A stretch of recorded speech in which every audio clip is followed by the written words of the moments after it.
So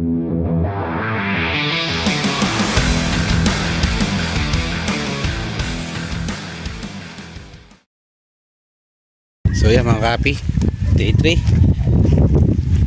start natin patubigan uli yung tanim natin pakwan para makatubo lahat,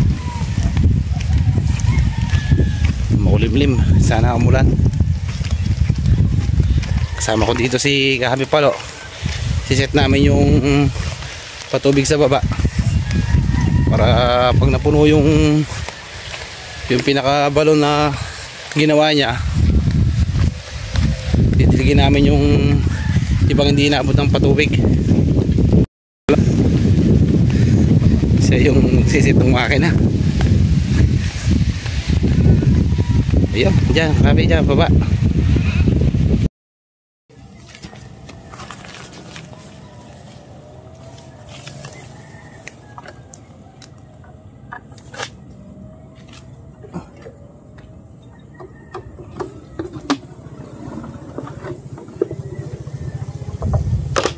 Tali muna natin yung hose na yun.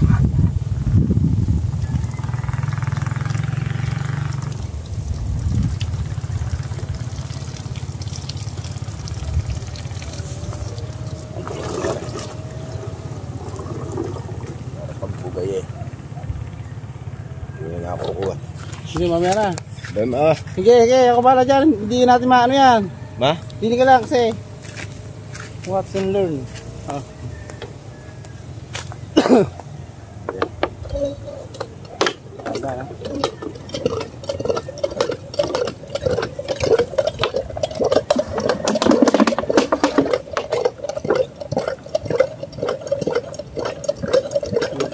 Pari mo pala ako.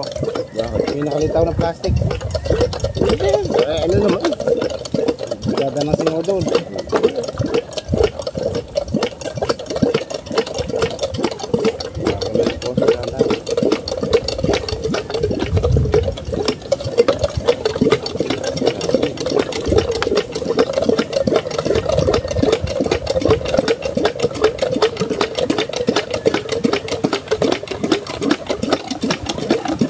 Paglalata ka natin makain.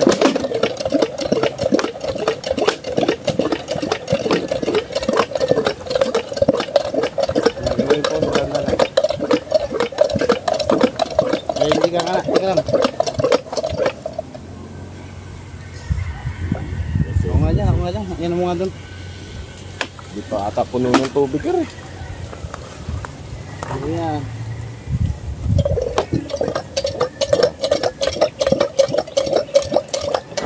Bakit itali mo doon eh? Hindi doon eh.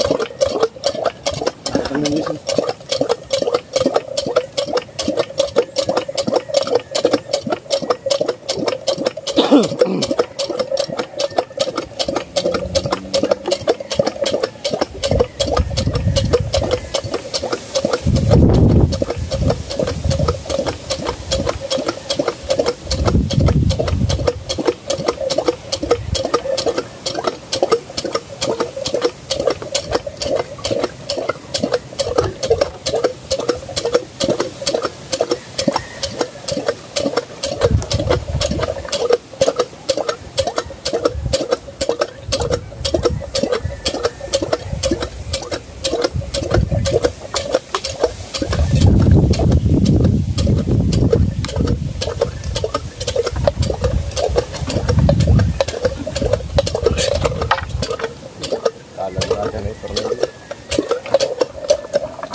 Ito bang gate?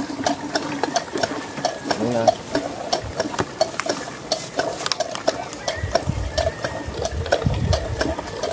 Pangalawa.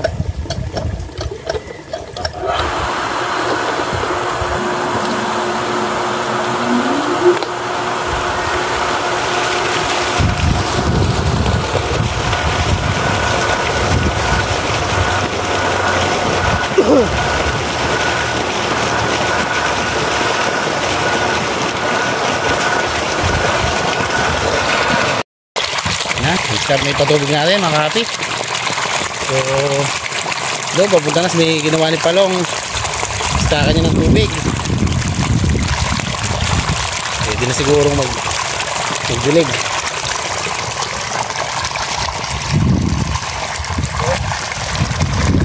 Dapat din eh pala ang mayarang dito.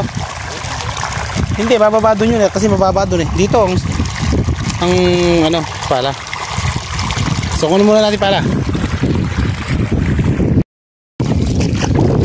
Ayan, matulin yung tubig. Matulin ang dali na ng tubig. Papunta ron sa hinukay ni Kapalupot.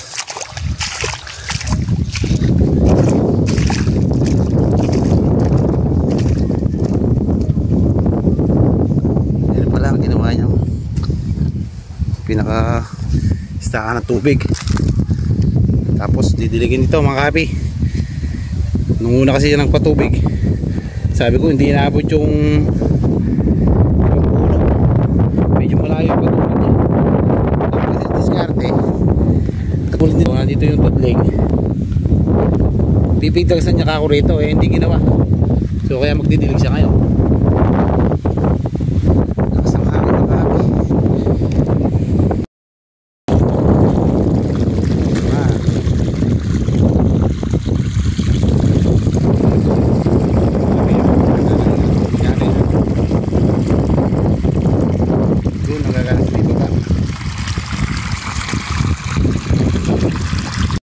Mag-start na tayong magdilig. Dari palok.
So yun mga kapi, nakatapos na tayo doon sa pagpapatubig tsaka pagdidilig ng mga pakwan. Magabi po tayo mga kapi. Salamat ulit sa mga panunood. Kasama ko ngayon si Kahapi Palo na magkakapi kami. Kapi, magkapi tayo. Salamat po.